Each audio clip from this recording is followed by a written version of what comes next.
نیا عہد نامہ شروع ہوتا ہے، مگر اب تاریخی ترتیب کی طرف اشارہ ہے۔ پرانے عہد نامے کا اختتام اور نئے عہد نامے کی شروعات، مگر اب ایک تقسیمی پہلو ہے۔ مگر میں کہوں گا کہ شریعت کے ذریعے گناہ کی پہچان ہوتی ہے، جیسا کہ دوسرے باب کے آخر میں ذکر کیا گیا ہے۔ مگر اب ہمیں بتاتا ہے تمہیں گناہ کا علم ہو چکا ہے اور خدا کے پاس خوشخبری ہے۔ کسی نے تشبیہ کے ساتھ مثال دی ہے کہ ایک عدالت کا تصور کریں جو ایک کے بعد ایک مشتبہ لوگوں کے نام کا اعلان کر رہی ہے، پہلے بت پرست اور فلسفی، اور پھر تعلیم یافتہ، اور پھر تعلیم یافتہ غیر قوم، اور پھر یہودی تاریکی میں ڈوبے ہوئے تھے۔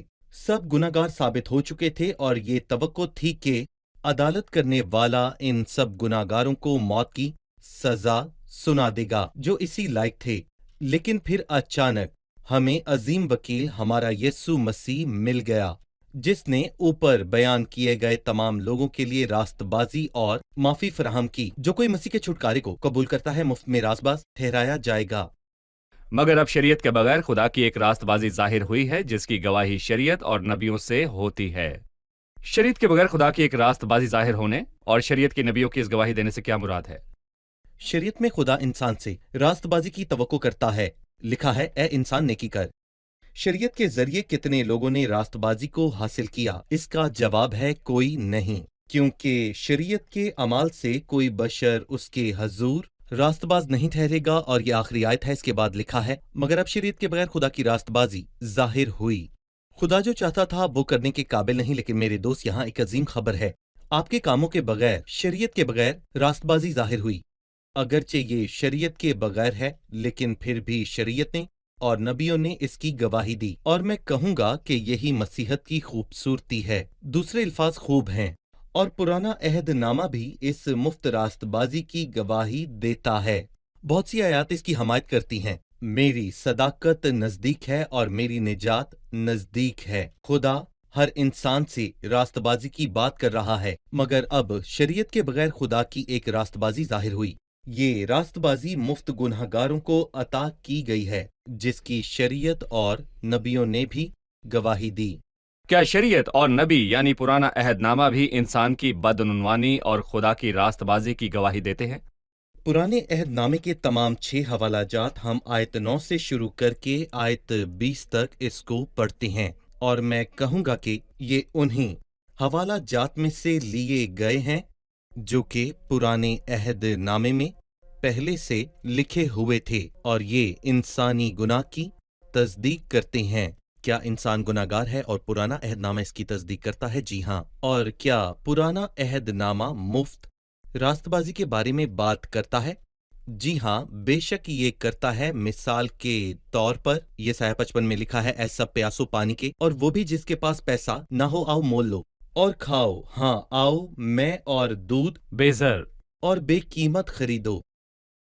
ہم ایک چھوٹا سا وقفہ لیں گے اور پھر مہمانوں کے سوالات کے ساتھ حاضر ہوں گے۔ ناظرین، وقفے کے بعد آپ سے پھر ملاقات ہوگی، ہمارے ساتھ رہیے۔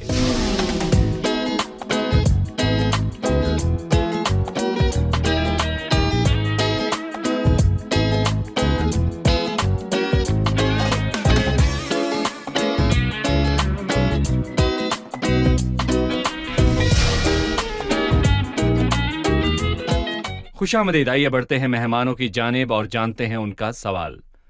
جی، سوال کیجیے۔ 22ویں آیت میں لکھا ہے، یعنی خدا کی وہ راست بازی جو یسوع مسیح پر ایمان لانے سے سب ایمان لانے والوں کو حاصل ہوتی ہے، کیونکہ کچھ فرق نہیں۔ اس کا کیا مطلب ہے؟ جی بھائی، اس آیت کا کیا مطلب ہے؟ خاص کر الفاظ کے ایمان لانے سے سب ایمان لانے والوں کو۔ سب کے لیے سمت کی نشاندہی کرتا ہے اور سب پر اطلاق کی طرف اشارہ کرتا ہے۔ میں یہ واضح طور پر کہنا چاہوں گا کیونکہ اسے وضاحت کی ضرورت ہے۔ بے شک پرانے عہد نامے میں تمام بنی نوع انسان کو مخاطب نہیں کیا گیا۔ جب خدا نے انسان کو نیکی کرنے کو کہا تو اس نے بت پرستی کے اندھیروں میں ڈوبے ہوئے بت پرستوں کو نہیں کہا، بلکہ اس نے اپنے لوگوں سے کہا۔ تاہم پرانے عہد نامے میں راست بازی کا تقاضا صرف ایک قوم سے کیا گیا۔ نئے عہد نامے میں خدا آپ سے راست بازی کا تقاضا نہیں کرتا، لہٰذا اس نے یہ صرف ایک قوم کو نہیں بلکہ سب کو عطا کی تھی۔ دوسرے لفظوں میں تمام بنی نوع انسان کو، دوسرے الفاظ میں تمام بنی نوع انسان پر، اور کیا یہ ان پر ہے؟ اور کیا کائنات میں موجود ہر بشر اس سے محظوظ ہونے جا رہا ہے؟ نہیں، یہ کائنات میں موجود ہر شخص کے لیے نہیں، لیکن ہر شخص اس سے محظوظ ہونے جا رہا ہے، لیکن صرف وہ محظوظ ہوں گے جو ایمان لائیں گے۔ لہٰذا یہ سب کو پیش کی گئی ہے، لیکن محظوظ صرف وہ ہوں گے جو ایمان لائیں گے۔ یہ آیت جاری ہے کیونکہ کوئی فرق نہیں۔ کس میں کوئی فرق نہیں؟ کوئی فرق نہیں کہ الفاظ رومیو میں 2 دفعہ استعمال کیے گئے ہیں، ایک دفعہ تیسرے باب میں اور دوسری دفعہ 10ویں باب میں۔ دونوں جگہ اس کے معنی فرق ہیں۔ کوئی فرق نہیں سے یہاں مراد انسانوں میں کوئی فرق نہیں ہے۔ ایک شخص نے اس کی بہت اچھی تشریح کی۔ اس نے پوچھا کہ کیا واقعی انسانوں کے درمیان کوئی اخلاقی یا روحانی فرق نہیں ہے؟ تو پھر یہاں کیوں لکھا ہے؟ کیونکہ کچھ فرق نہیں، اس لیے کہ سب نے گناہ کیا اور خدا کے جلال سے محروم ہیں۔ لہٰذا اس شخص نے یہ تشریح کی کہ زمین پر سب سے نچلا مقام بحر مردار ہے اور سب سے بلند مقام ہمالیہ کے پہاڑوں پر ہے۔ اگر ایک شخص بحر مردار پر کھڑا ہو اور دوسرا ہمالیہ کی چوٹی پر کھڑا ہو تو ان میں سے کون چاند کو چھو سکتا ہے؟ کوئی بھی نہیں چھو سکتا۔ جی، کوئی نہیں چھو سکتا، اور میں کہوں گا کہ ان دونوں میں چاند کو چھونے کے حوالے سے کوئی فرق نہیں ہے۔ تاہم ان دونوں کے مقاموں میں ایک بڑا اور واضح فرق پایا جاتا ہے، کیونکہ ایک نچلے ترین اور دوسرا بلند ترین مقام پر کھڑا ہے۔ اور اسی طرح انسانوں میں بھی فرق ہے، کیونکہ ہم سب نے گناہ کیا اور خدا کے جلال سے محروم ہیں۔ لیکن رومیو 10 میں لکھا ہے کہ راست بازی کے حوالے سے کوئی فرق نہیں، اس لیے کہ وہی سب کا خداوند ہے اور اپنے سب دعا کرنے والوں کے لیے فیض ہے۔ لہٰذا ہر کسی کے گناہ کا اختتام کرتے ہوئے بائبل کہتی ہے کوئی فرق نہیں، سب نے گناہ کیا، اور راست بازی پیش کرتے کہتی ہے کوئی فرق نہیں، جو کوئی خداوند خدا کا نام لے گا نجات پائے گا۔ یہودیوں اور غیر قوموں میں کوئی فرق نہیں ہے، چاہے یہ گناہ کے حوالے سے ہو یا راست بازی پانے کا راستہ ہو، کیونکہ راستہ صرف ایک ہے، بالکل، اور وہ مسیح کے کفارے پر ایمان لانا ہے۔ صحیح۔ 23ویں آیت، اس لیے کہ سب نے گناہ کیا اور خدا کے جلال سے محروم ہیں۔ بھائی یوسف، میں جاننا چاہوں گا اس آیت کا کیا مطلب ہے؟ انگریزی ترجمے میں لکھا ہے مختصر ہے، اور اس کا کیا مطلب ہے کہ وہ اس مقام تک نہیں پہنچے جہاں خداوند کو جلال ملتا ہے۔ اور ہم جانتے ہیں کہ آرمی کالج میں داخلے کے لیے ایک خاص قد کی ضرورت ہوتی ہے۔ ایک درخواست گزار جس کا قد 120 سینٹی میٹر ہے اور دوسرا جس کا قد 130 سینٹی میٹر ہے، ان دونوں میں سے کس کو لیا جائے گا؟ کسی ایک کو بھی نہیں لیا جائے گا، کیونکہ وہ دونوں قد کی کم سے کم حد تک بھی نہیں پہنچ سکے، جو کہ آرمی کو ہر حال میں مطلوب ہوتی ہے۔ اور یہاں پر بنین و انسان خدا کو قابل قبول کم سے کم تقاضے تک بھی نہیں پہنچے، وہ سب خدا کے جلال سے محروم ہو گئے۔ 24ویں آیت، مگر اس کے فضل کے سبب سے اس مخلصی کے وسیلے سے جو مسیح یسوع میں ہے مفت راست باز ٹھہرائے جاتے ہیں۔ یہ آیت فضل کے سبب سے مسیح یسوع میں مفت راست باز ٹھہرائے جانے کے بارے میں بات کرتی ہے۔ میں اس آیت کا مطلب جاننا چاہوں گا۔ جیسا کہ ہم نے سیکھا کہ راست ٹھہرایا جانا اس خط کے کلیدی الفاظ ہیں، یہ ہمیں یہاں بتاتا ہے کہ مگر اب شریعت کے بغیر خدا کی ایک راست بازی ظاہر ہوئی۔